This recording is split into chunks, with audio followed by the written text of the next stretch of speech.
Welcome to the Honest Dog Breeder Podcast with me, your host, Julie Swan, where each week we dive in to discuss all things dog breeding so you can build a breeding business you love, producing dogs that fulfill their owners' dreams. I believe you can have an honest dog breeding program that also pays the bills. So throw those pods in your ears while you're cleaning kennels. I'd love to join you. Guys are in for a treat today. We have Meghan Whalen of Ruru Rat Terriers in Wisconsin. Meghan breeds for companion and service temperament dogs. And Meghan, thank you so much for coming on the show. Yeah, absolutely. Thanks for having me. So the exciting thing is Meghan is blind and you're a breeder. And when I first heard this, I was like, I have got to understand this. But before we dive in, tell us a little bit about you, your program, and then the other things that you do. Sure. So I think 37. I usually lose track of how old I am, but I think that's right now. I'm in Wisconsin. I've been breeding rat terriers since 2018. Other than that, done some work in website accessibility testing, did really boring customer service before that. And I live with all my dogs in my home, which is usually very nice and sometimes a little chaotic. And outside of the breeding program, I also raise and train service dogs for myself and for others. So I do private contract work for that. And then do boarding for pet dogs and board and train situations, phone consultations for training, and also am just getting a business rolling, making service dog equipment. Wow, this is so much stuff. It's great. It's great. So tell us a little bit about the service dog equipment, like what that is. Yeah, so I do some stuff that's a little more universal, could be used for pet dogs too. So, leashes, collars, service dog leashes tend to have multiple length adjustments, where, pet dog leashes are just kind of the typical 6 foot with a handle on the end. And then different types of collars. So martingale collars, slip collars, just regular buckle collars. And then I'm just getting started. I had to find the right equipment, but making guide dog harnesses. And I'm hoping to branch into making harnesses for people who need maybe some mobility assistance, some pulling, balance, brace, things like that. And then also probably eventually rolling into making vests, whether that's for a dog that's, says the dog's in training, or, other types of work where they don't necessarily need their gear to do their job, just for identification purposes. Yeah, that makes sense. Wow, that's some definitely good stuff. And so you're making this, and I can link everything to your stuff down in the show notes so everybody can get it. Yeah, that'd be great. Yeah. And so tell us a little bit about how you got into breeding. So I got my first rat terrier from a shelter. I was 12. I saved up my dog, and then when she found out I'd saved up my money, she, I guess, wanted to reward that responsibility. So I brought a rat terrier puppy home to a house of 3 very angry cats. And he quickly became my partner in crime. His name was Snickers. We did everything together. He was a really good dog with some pretty serious fear reactivity, aggression issues, and taught me a lot about dogs and about training and about being very intentional about, what you're doing and how you're doing it with your dog. So he was my first guy, and he, I wasn't specifically looking for a rat terrier, but he's the one that I clicked with at the shelter. And then when I moved away to college, I got a little female rat terrier puppy from a breeder. That was Mazda. And I had her for 11 years. She passed away due to congestive heart failure. Snickers, my first guy, had to be euthanized at 11 due to, he developed dementia, and with all that fear reactivity and stuff, when the dementia kicked in, he was just miserable and like biting at everybody and everything for no reason. And then I've also had a couple other rat terrier rescues who have had different medical conditions. One passed away at 7 from DM, which is a genetic condition that's can be tested for and avoided. And then my oldest girl, Dosey Doe, has double luxating patellas and really has a hard time getting on and off of furniture. And so all these things compounded to make me think, like, there has to be a way to get this stuff right. And what do people do to prevent all these temperamental, physical, and genetic complications that these dogs all dealt with? And so I read about responsible breeding versus just breeding to breed, and just really decided that that might be something I really wanted to do, because by that point in my life, had already started apprenticing under other trainers for service dog training and things like that. And I just thought that all that could come together really nicely from a trainer standpoint. I really was intrigued by the idea of raising puppies and, teaching them from a very young age how to be successful in life. So it kind of all just came together.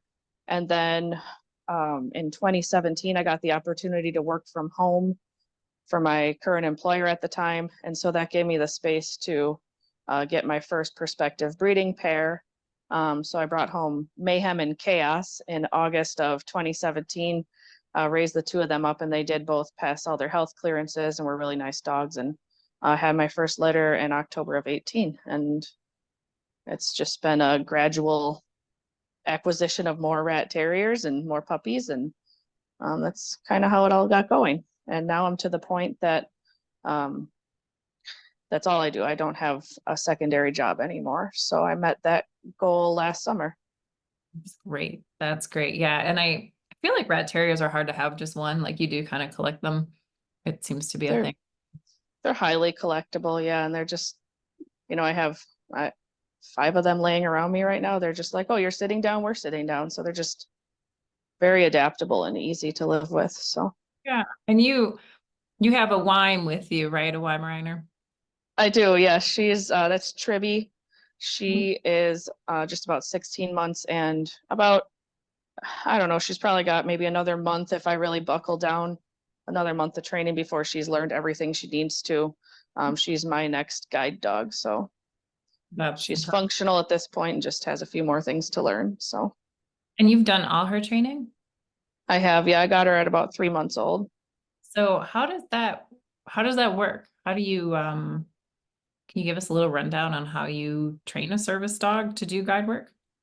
Yeah. So the first, depending on the dog and their maturity and all that stuff, I'd say roughly the first 9 months, 9 to 10 months is just socialization, obedience, and setting expectations. So it's all about getting them out to as many different environments as you can, and in some ways being as inconsistent with that as possible, because if they have a very routinized puppyhood, that's not going to keep them super adaptable. You might take them to 5 different very challenging environments, but if that's all they ever do, those 5 things aren't going to really set them up for success. So it's a lot of, today we went to the mall, tomorrow we're going to go to a baseball game, maybe the next day we'll go to a festival, and then maybe we'll take a day at home, and then we'll just walk around the neighborhood and watch traffic. That kind of, it's just a matter of really switching it up and getting them used to all different things. So in her first few weeks with me, she went to a musical, she went to a whole bunch of different stores, a lot of restaurants,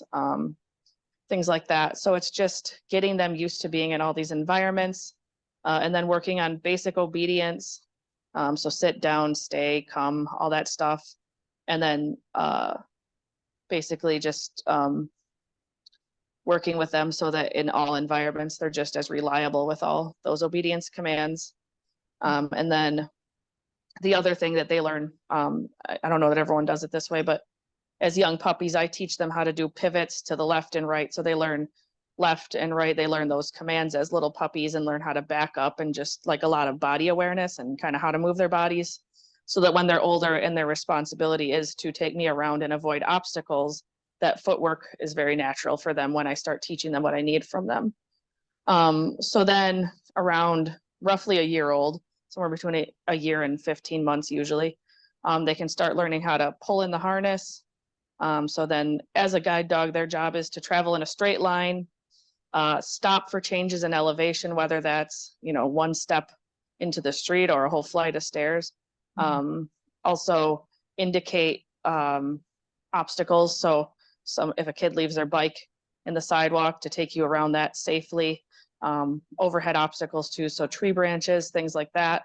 And then the ability to judge kind of the trajectory of travel and be able to work with moving obstacles, which is usually kind of the last thing, because that takes a little bit of like a little more mental maturity and kind of the ability to, you're going this fast, I'm going that fast, we need to move at this point. And that's just something that they learn through experience. So trying to think if there's really anything else to it. I mean, those are the biggest things. And I guess the most basic way to sum up a guide dog's job is just to expand their body awareness from, you know, not walking themselves into walls to not walking themselves and the person next to them into things. So it just expands their bubble from being dog size to, you know, the height of the person and the width of the dog and the person.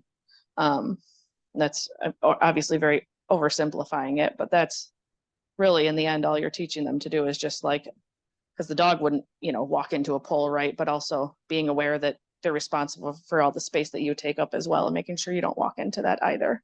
Yeah, that makes sense. So, I mean, the obvious question is, if you're training a guide dog to be a guide dog for you, how do you do that? Like, yeah, yourself. Right. So there's a few things to it. It's best to start in an environment you know really well. Makes So sense. my neighborhood, you know, I've lived here for almost 6 years now, so I know this area very well. And when I first started teaching her, I carried my cane with me too, so I could keep track of where we're at and praise her when I could tell she got things right. Because you know, that can be a really hard transition, because a cane is an obstacle finder. So you tap it in front of you, it bumps into something, you know it's there, and you go around it. Where the dog is an obstacle avoider. So that is, I'd say the fastest way to get lost as a blind person is with a guide dog, because you're trusting that they're going around things and turning when you need them to. I mean, it's up to the handler to tell them where to go, but ultimately they are still animals and could make mistakes. So it's very easy to get twisted around. So the first, I don't know, probably 10 workouts for sure, I carry my cane in my right hand, have the dog guiding in my left hand. And then we stay in areas I know well. So then I'll put away my cane, but carry it in a bag with me. It folds up. So if I need to point out anything to her, teach her, show her anything, I can bring it back out. And then it's just slowly building that trust from, okay, you know how to take me around our neighborhood and walk these routes that I've been taking you on since you were a puppy, to, you know, we're at the airport and I've never been here with you before, and you took me around all the people and all the suitcases and found the escalator for me, to, you know, everything. It's an incredible progression. And the hardest thing is letting go of the control. So going from I'm teaching you to I taught you, that's like the hardest transition if you train your own. Oh, that makes sense. Yeah. Yeah, because it's confidence not only in the dog, but in the fact that you taught the dog everything they need to know. Right. Exactly. Exactly. Do you ever go through it and then you're like, oh, I guess we'll need to like redo that one? Like, Yeah, yep.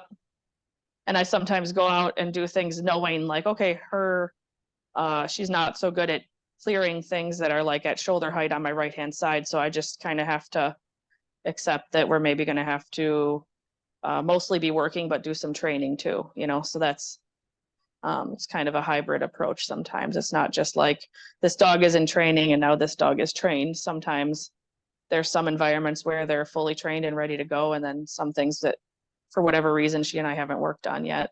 So yeah, it's kind of a really neat experience, because if you get a dog trained through like a guide dog program or whatever, that dog comes to you fully trained, you know, they know everything they need to. yeah. So Wow. but yeah, it's very, very rewarding, and also a lot of work. Yeah. Yeah. Do you think it makes sense for people to consider, like a lot of people want to train their own service animal? Do you think that makes sense, or would you recommend anything or thoughts to think about? I would say if it's something you're interested in, look for resources. I guess that's one other thing I didn't mention is occasionally a friend and I do an online course. It's 8 weeks, and we meet once every other week. So I guess it's eight courses over 16 weeks. 8 courses, I can't talk today, 8 classes. And we walk them through all the way from how to select a puppy, like, common breeds used, that you don't necessarily have to stick with them, but these are the popular breeds that are used, to how to evaluate the temperament of a puppy, or if you're going with a young adult, how to evaluate them. Everything you're going to need to do as far as socialization, training, expectations, things that you need to consider, like at what point something behavioral may be a reason to pull that dog. Like if they're growling at people out in public and you can't get that to stop, that dog's not a service dog quality temperament. And then we go all the way through puppy raising, getting them to the point that they're very reliable. The whole process I talked through before. And then we teach them how to teach all the guide dog skills, how to pull in the harness, how to move around obstacles, how to stop for curbs, how to do a straight street crossing, all those things. And I know there's similar programs for dogs for other types of work too. That makes sense. Yeah. Other service, like whether that's Yeah, diabetes. right. Or PTSD response, or all sorts of things. So Yeah, that makes, so you're not opposed to it, but no. there should be some sort of guidance in how you're going about that process. Yeah, and I'd say, just understanding that the most important thing is to pick the right dog. The rest of it is, of course, very important. But if you start with a dog that's lunging and barking and growling and whatever, like that's just not a good foundation. So Yeah. start with a dog who has the inherent tendencies for the job. Oh yeah, definitely makes sense. Mm-hmm. Great. Well, let's move forward and talk a little bit about some of the challenges. Because I know, like me, I heard that you were blind and you breed, and I was just like, how? Mm-hmm. So like, how do you select breeding dogs? Yeah. So definitely if I'm keeping back a puppy from my own lines, that's very easy because I have my hands on them from the day they're born, and I can watch them grow up and, feel how their body is developing, how muscular they are, what their head structure is kind of developing as.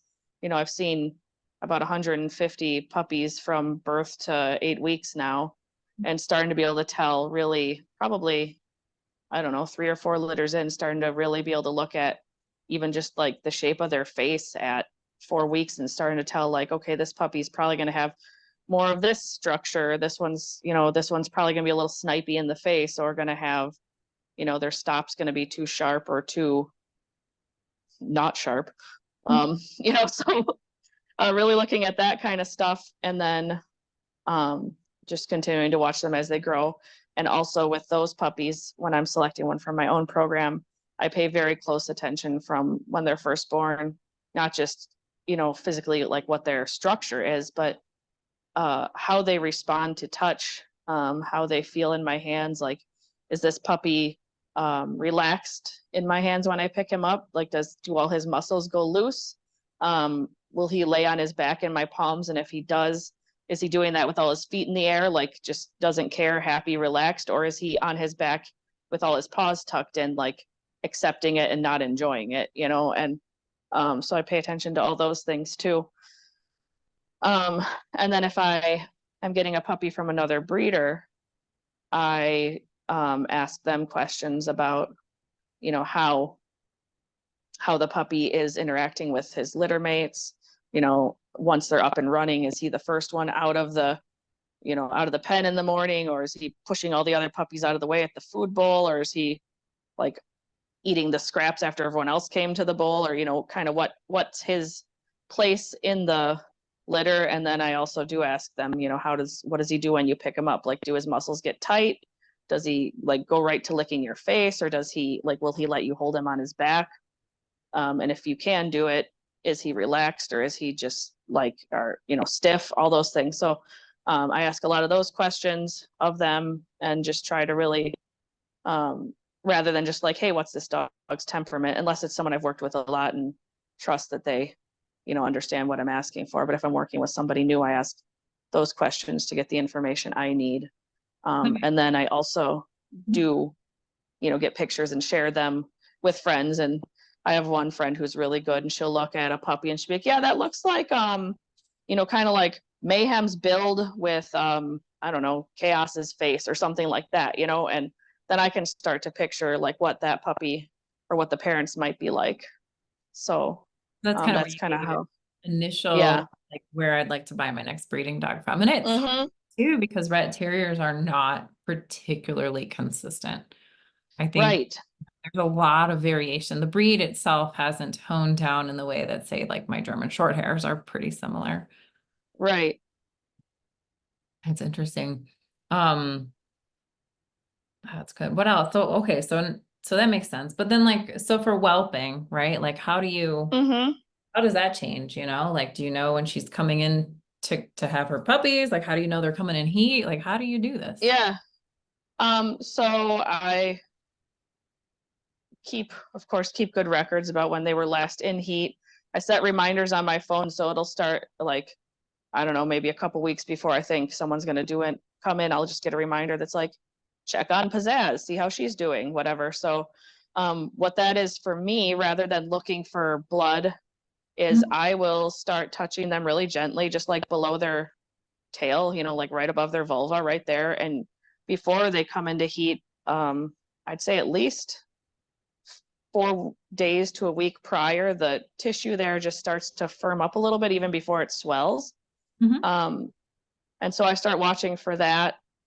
And then I check for discharge. And of course, since I can't see if I wipe them with the tissue, I can't see if there's blood. I go by touch. So I just will, when they first wake up, pick them up and check them.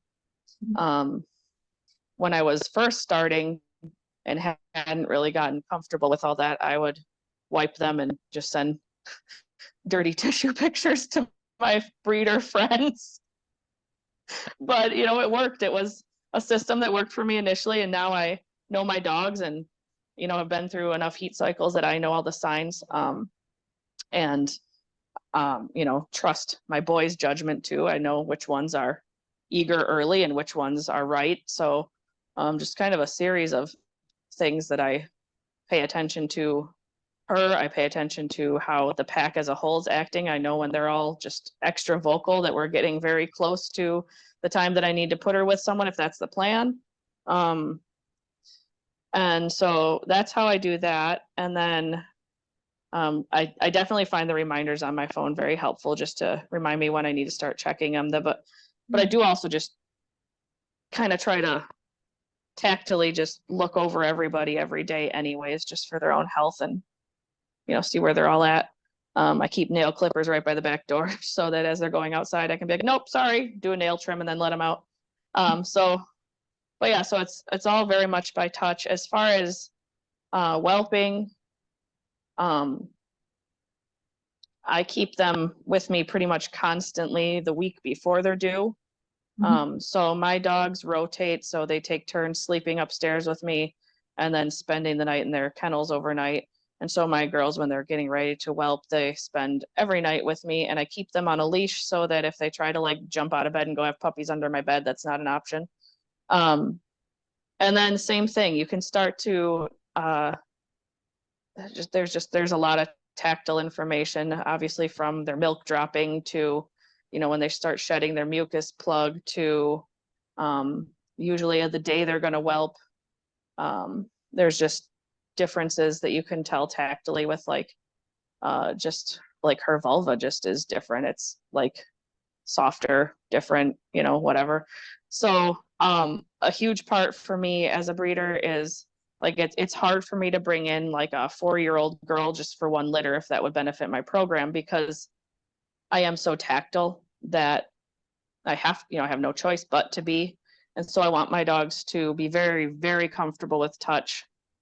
So if I bring in a girl just for like one litter, I want her to come in maybe the heat before I plan to breed her so we can get very comfortable with each other and she can learn that, you know, I'm going to have to touch her a lot, touch her face, her everything just to know, make sure everything's okay with her. There's nothing I can check visually. So it's very important to me that my girls are really, really comfortable being handled, being, um, you know, because once they're whelping, I have to, yeah, I don't intervene, but I have to have my hand on them to feel, as they're pushing. I can't tell if they're pushing unless my hand's on their side. So they whelp in a pack and play inside of like a little bin inside the pack and play, like one of those cement mixing bin things from Home Depot. And I just have it set up in my master bathroom, and then I have a chair next to it, and I just sit in the chair with my hand, over the side, just resting on her side and petting her and, keeping her company. And I can tell if she's had a contraction. I can tell if she's pushing, there's a difference in the way that feels. And then when she starts pushing, I just gently put my finger like down by her, same spot where I check if they're in heat. And then I can feel when the puppy starts to come down the birth canal.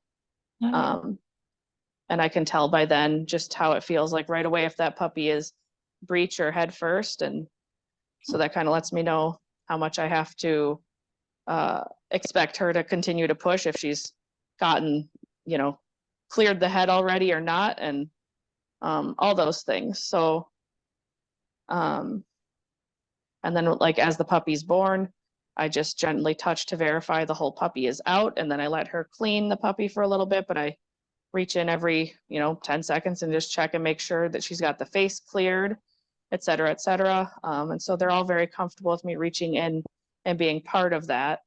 And I make it, make sure that they don't feel threatened. I don't take the puppy away. I have a scale that I keep like right next to them so I can weigh the puppy right away, because that's part of, I know everyone weighs their puppies, but that's part of how I keep track of them when they're first born, is like, okay, this was the smallest, this was the biggest.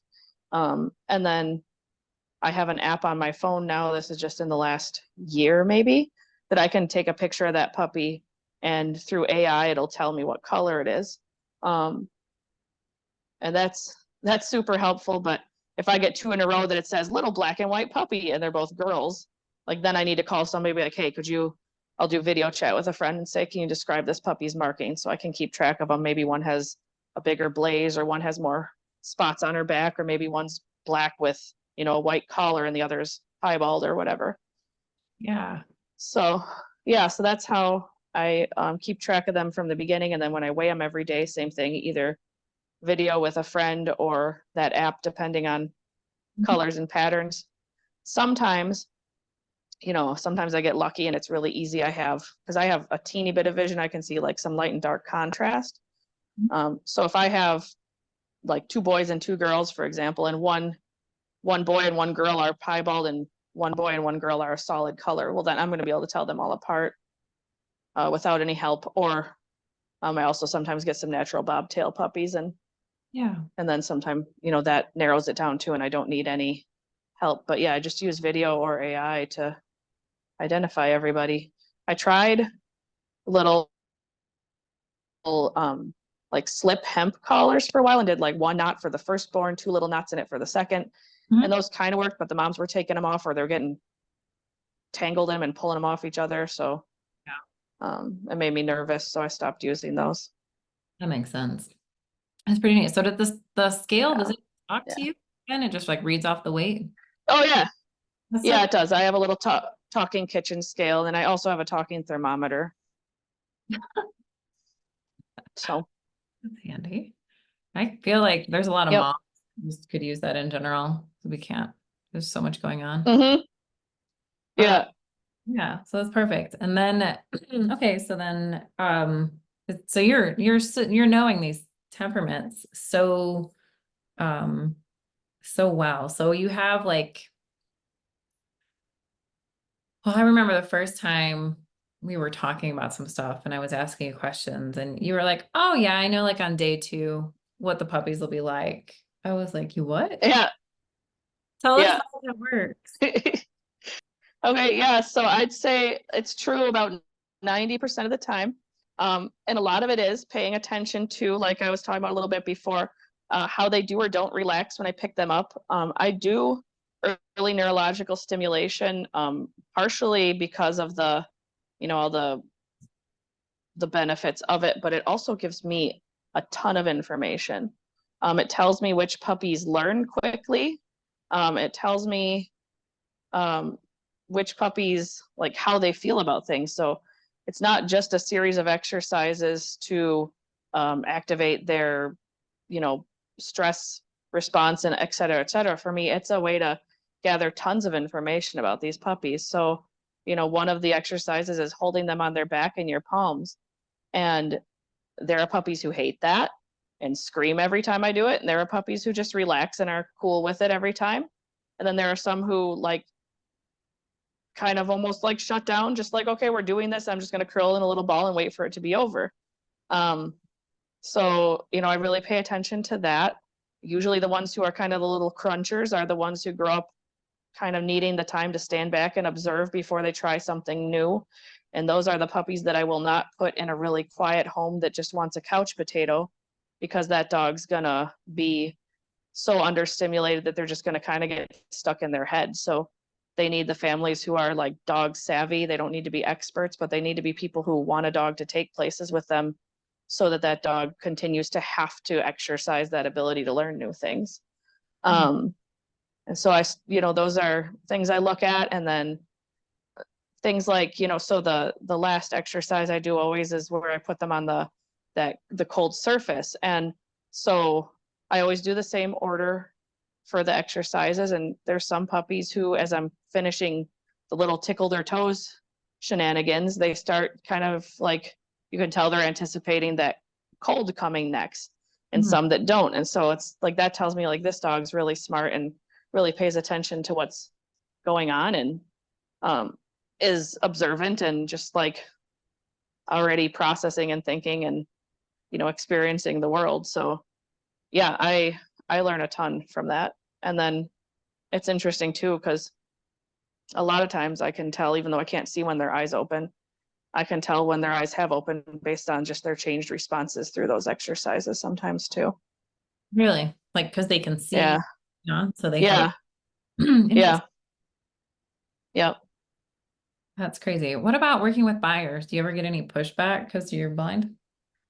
I thought I'd get a lot. I thought I'd get a lot of questions and a lot of judgment from, I guess I really thought I'd get it more from other breeders than I have, but especially from buyers. I really thought I'd get questions about the quality of care the puppies were receiving, or, how do you know if there's something wrong? But I really haven't. No, I can't think of, I've had one breeder who, so I'm understandably not a great photographer. And when I announce the litter, I always post a picture of the mom laying in the whelping box with all her puppies lined up in front of her. And a lot of times my good friend Leah will take that picture. And sometimes I take a bunch of them and send them to her, and she picks a good one and sends it back to me, and I post it, because I can, line up the lens and pull it back, and just trajectory of the angle, know that the dog's in the frame. And so there was one where just the way she was laying, Charisma's just kind of naturally got a bonier spine, even when she's not pregnant, hasn't had puppies. And so I guess the angle just made her look bony. And so instead of talking to me, another breeder just went to another, an acquaintance of ours, and was like, oh, you really need to talk to Meghan about the care of her dogs, and this dog's emaciated, and now she's being asked to raise a litter, and blah, blah, blah. And so when that happened, of course, my friend came to me and told me about this. And so I just posted another picture of her standing up, not looking emaciated, with her puppies laying next to her, and just politely said, hey, just so everybody knows, it was brought to my attention that this picture looks this way. It's no surprise to anybody I'm blind, and I did not realize that, that was apparent in this photo, that she looked that way. She isn't emaciated. My dogs get the best of care. And just so if you have questions, it's a much better to go to the person than to go, above them. So I just made it very public, because I figured if one person had a question, there was probably at least someone else who thought that too. So sure, I think I just try to, way to handle that. just head it off right away before it can turn into anything. And, try to make it clear on my page, at the top of on my Facebook page, it says right in my pinned post, I'm blind, so photos aren't my strength. Please be patient. If you're interested in a puppy, I can get you, video of the puppy, whatever. So it's definitely just hey, this is who I am, and it's not a big deal. I just try to make that clear to people. I like that. And so your friend Leah, she comes over and she'll help you when you have to get a little bit more specific. Yeah, so yeah, she tries to come over like once a week when I have pups and we do a weekly update of pictures. So good. So I love that. yeah, and then sometimes like right now I have a few older pups, they're about 16 weeks old, and so I just take video of them and talk about them, have them on my lap or have them playing or whatever, and then I just send it to her to make sure that they're actually in the frame and whatever. So Oh, that and makes she'll just take a look at it and be like, yeah, it looks great, it's cute, and I post them. So it's good. And buyers just don't care because you're upfront about it. So if it was weird for them, they just wouldn't contact you, I guess. right, Yeah. yeah, that's kind of it. And like, if it's a problem for you, that's fine. Like, if you didn't want to spend money at Lazy Boy, you go to Ashley Furniture, whatever. Like, if you don't want to work with me, that's fine. There's somewhere else to go, and you don't have to. And you don't have to tell me you don't want to work with me. It's fine. Just do what feels right to you. That's life, so. Yeah, no, I think it's great. Does anybody ever find it weird that you have a different breed for your guide dog? Not really. I've had a couple people ask me if rat terriers can do it. Mhm. And I think they have the brains for it, certainly. They just don't have the bulk. Yeah. So, but yeah, I haven't really gotten that too much. I do have, oh, 3 or 4 of my dogs now who are doing different types of service work, mostly like psychiatric, some diabetic alert type stuff. So I do have dogs out doing jobs, just not guides. No, that makes sense. I mean, rat terriers, Yeah. but he doesn't know, they're pretty small. Most of them are going to be under 25 pounds and some as small as Mm-hmm. 10 pounds. So yeah, they're little. Yeah. Yeah. Oh, and you had mentioned talking about photos. You got me thinking. Um, Yeah. you mentioned that you did accessibility work on websites, and you were kind of explaining to me how that works for you, because my understanding is you use like a screen reader, which is like a browser extension that's going to read what's on the Yeah. web. Is that how that works? Yeah. So it's software well, it depends on the device, I guess. So on the iPhone, it's just a native software you have to activate. So it's built in already. And then on the computer, like on my Windows PC, it's a separate program I had to install. There are some browser extension options too that people use occasionally, but the software approach is usually more reliable and more common. So yeah, it's just it reads any text on the screen and activates a series of different, in the case of the iPhone, different gestures. So, when you're using your phone to select things on a touch screen, you just touch it and it goes to it. The only way, of course, that I can explore what's on the screen is by touch. So in order to activate something, I have to tap it twice. Oh, Um, so I'd say that's the biggest difference. So if I touch the screen, it'll tell me what I'm touching, and then if I tap it twice, it'll activate it. oh, okay. That makes sense. So it kind of reads you off your options if you're tapping something, and then you can Yeah. selection. Mm-hmm. That makes Yeah, sense. so you can like flick through the options, swipe around the screen and stuff like that. So, oh, That's nice. Mayhem's dreaming. Yeah, she's cute. As far as website development, because I know a lot of breeders are working with service animals and occasionally working, Mm-hmm. with people who might be using screen readers as well. Is there anything Yeah. to keep in mind? I know you were explaining a little bit on how it translates. If you could explain. Yeah. So, a few easy things you can do to make your website more accessible would be to describe pictures. So, you know, for instance, Mayhem is laying in the whelping box with her 5 puppies. They're all various patterns of chocolate or something like that. And then, for videos, you can do the same thing. Like this is a video of the litter of puppies racing around in the grass, and they're climbing on different play structures and whatever. You could even say like, for more information about individual puppies, please reach out or something like that. Because a lot of videos are, just like with music, so you have no idea what's going on. Yeah. Yeah, so that would be And then another thing is to, any text that's on the screen, to actually have it be text, not like an edited image with text. So actually, type out the text rather than put up a picture of like a paragraph of text or something like that. And then if you have headings on your page, a lot of screen reader users just jump from heading to heading to kind of get a summary of the page. That's a really efficient way to be able to do that. So make that the headings are organized. One, does it tell you yeah, two, or does it? Yeah, I'll tell you the heading level. So it'll say like heading 2, welcome to our breeding program or whatever. Heading 3, why we started or whatever, things like that. So it does tell you the heading levels. And then the other big thing, another thing that I regularly do when I'm browsing a website is there's a way to just bring up a list of all the links on the page.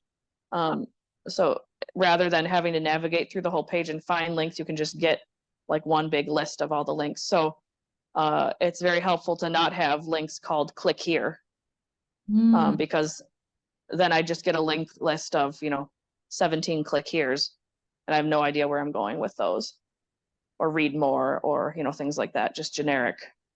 Yeah, that makes sense. Okay. So if you wanted to have read more, you could say read more about the litter born on April 27th or something like that. And then that whole thing would be the hyperlink. Yep. Perfect. That makes a lot of sense. Okay. And that gives you a much better picture of the website and what's going on with Yeah. it. Yeah, it's and definitely with sites that I know well, I can usually navigate them faster than if you have to look to navigate it, but figuring them out is a little bit obnoxious sometimes. It's probably like you navigate your house at night way better than I navigate my house at night. Yeah, right. Yeah. So anyway, it's just fascinating to me what I found because I think I've known you a little over a year and a half, I think. I think that's about right. Yeah. Yeah. I just, in the beginning, I was like, how in the world, could this be going okay? And then the more I talked to you and learned about how you run things and do things, I actually have come to see you being blind as a superpower. Like you have this ability to read the animals on such a level that I just don't think using our eyes can give us. And so it's like all of your other senses play into it and you just know. Yeah. I mean, typically people get about 80% of their information visually, and I can't do that. And there's no way I'm only getting 20% of the information in the world. You know what I mean? So I don't actually have better senses than other people, but I use them. And so they're much more refined, I guess, right? Like I have to rely on them. So, some like with whelping, even, I can tell just based on, like, as gross as it sounds, on odor, right? If there's like, I can tell if a puppy comes out and the fluid's maybe not the right color, whatever, I can tell if the placenta is maybe going to come out a little questionable. Like I can tell when she starts pushing sometimes, like, oh geez, this puppy might have some problems because it all smells different. Yeah. You can tell even when they're in heat, like, you can tell like the transition from like when they're heavy bleeding and they're very coppery to when they're ready to breed and they smell more like musky. It's just different. All that stuff is information that I can use and do as I need to, and it's part of me definitely resisted at first, like, oh, people are going to think that's weird. Like, oh, how do you know when your dog's in heat? Well, you can smell it. Okay, well, that's gross. But, it's really not gross as long as, I mean, it's just, it is. It's what I have to do. So I do it, And so, I'm not like, getting up in her business or anything, but there's definitely there's a notable difference, and that's information I've learned and I use. So it's just the reality of it. Yeah. I do the same thing with like Giardia poop because it has like a different smell to it. And I can always be like, yep, that's that one, Right. And actually you get to the point where you're like almost excited to smell normal dog poop because you're like, oh, that's wonderful. Yes. Yes, absolutely. There's that too. Yeah. Yeah. Yep. So funny. Oh, you were telling me a story. You're the breeding female with you right now that you had spayed. How you said Oh, she yes. how did Yeah. that So, happen? um, so I bred her, I think, let's just say for easy numbers, she was due like July 15th. Mhm. And the breeding, it's the only breeding I've ever done that didn't take. And I was about 2 weeks later, she likes to lay on her back all stretched out like on my stomach when I'm in bed, and I'll rub her belly. And I was like, geez, your stomach feels weird. Like it feels kind of almost like there was like a bunch of like wet tissue in her stomach. Like I don't like tissue like Kleenex, like that kind of like squishy, gloppy feeling. I don't know how to explain it, but whatever. It just felt very weird. And it was like, that's strange. And then I checked and she had like a little bit of discharge and it had no odor. And sent a picture to a friend and it had no color. I was like, well, this is like, these two things are not adding up. This is not good. So I took her into my vet the next morning. I was like, I think she has PIO. And they said, okay, well, we'll check her blood work. I said, if she does, like, I want to get her spayed. Um, and so they checked her blood work and everything was normal. They saw like a little bit of that discharge, but they were like, maybe it's just like, let's just check her again in a couple days. I was like, no, because they had slotted her in for an emergency spay. I was like, I just want to do it. Like, it just doesn't feel right. And Yeah. so they took her in for her spay. They opened her up and her uterus was huge. And at first they thought that it was so full, they thought she was pregnant and I had missed that she was pregnant. She's like, I looked down, I was like, there's no way Meghan doesn't know this dog's pregnant, but this dog has to be pregnant. And then she opened up her uterus and it was just full of pus and like had clearly just started. So, yeah, so I'm definitely very grateful that I pushed for that. And yeah, it was just like nothing I'd ever experienced before, but just having read about PIO, I was like, I just didn't want to mess with it, and I'm so grateful I didn't give it a couple days because I don't know. I just hate to think, where it could have gone. But instead, it just ended up being, it was so early that it was just pretty much a routine spay. Like there was no rupture, there was no leakage, there was no anything. Wow. But they were just blown away that I caught it that early. Yeah, just anyone to catch it that early. That's crazy. Yeah. Yeah. Wow. That's incredible. Yeah. I've always like in talking to you, I'm always like, man, I wish we lived closer because I would just love to like see you in action. Teach me. Yeah. Yes. So I am able to also at, you know, 30, 35 days in that stretch, I can palpate and tell if they're pregnant, and I've never been wrong about that either. that's pretty cool. You are your own ultrasound. That's amazing. Yes, I've never done an ultrasound. I've always been able to tell. Wow. And I've also been able to tell, like I've palpated at that time and there weren't puppies. And then I check again, like, about a week later and I could feel them. I was like, okay, push her due date out about a week. I'll start watching her at the due date I thought we had, but I'm guessing she'll have them 5 days later than I thought. And it's always been right. Wow. Wow. Yeah. It's pretty incredible.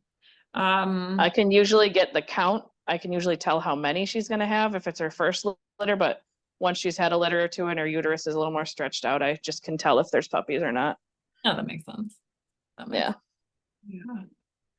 That's great. Anything else you want to share that might be useful for people to understand or know or I don't know, other than I'd say, um, I've gotten feedback from my families that their puppies are, the most affectionate they've ever had. That they're just very, they always want to be like they're not codependent, but they really enjoy touch and being held. And so I would say as much as you can make yourself, like rather than just peeking in on your puppies to check on them, pick them up, touch each of them every time that you check on them, because um, I think that makes a huge difference. And that's part of why my puppies are the way they are. And so many of them are as intuitive as they are because they've been not just handled from the time they were born, but they've had like very constant contact. And, it's just, I think because I can't get any information visually, they are so comfortable with everything. And like, they'll take them in for their first vet visit. Even the vets remark on just how comfortable they are.